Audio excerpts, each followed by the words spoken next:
My name is Joshua Alexander Suter. I was born on Saturday the 4th of May 2002 in Horsham, West Sussex, England. As the youngest of three, I found myself placed in a loving family of five.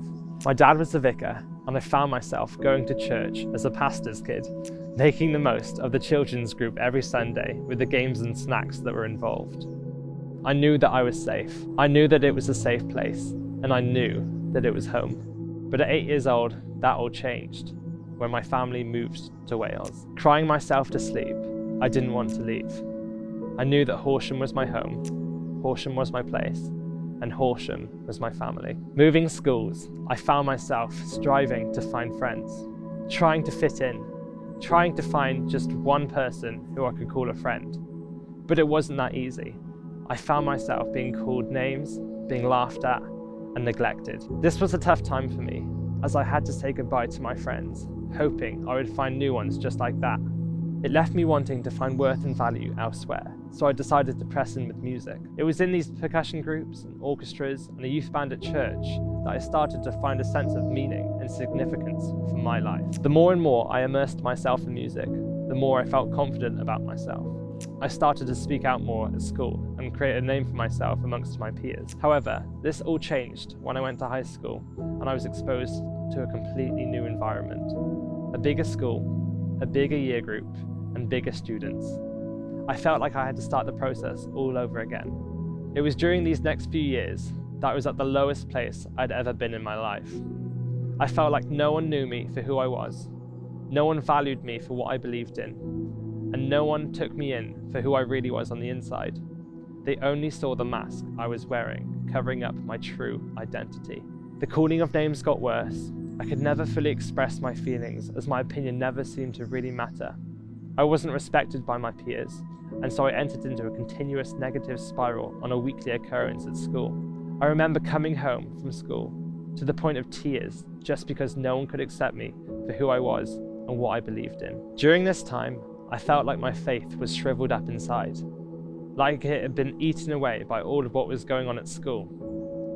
I mean, I went to church, but only because the rest of my family were going. I helped out at church just because it was a good thing to do, or it sounded like it was a good thing to do. And it left me in this typical pastor's kid position of, yeah, that sounds cool, but that's not for me right now.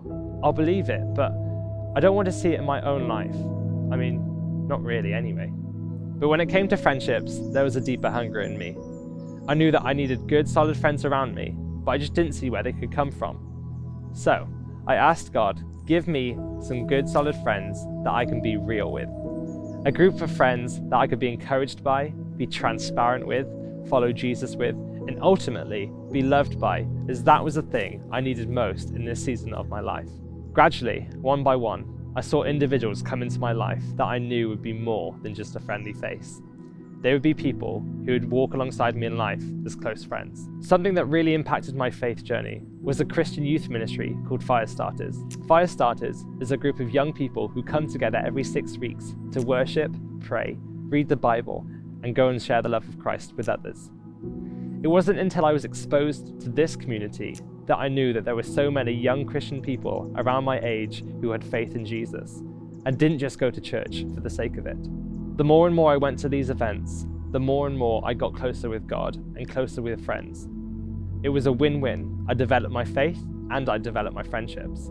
Not only did Firestarters help me grow my faith, but I had some amazing mentors that God put in my life also. They challenged me to develop my faith, encouraged me when I needed to press through challenges, and kept me accountable with things I was contending for growth in.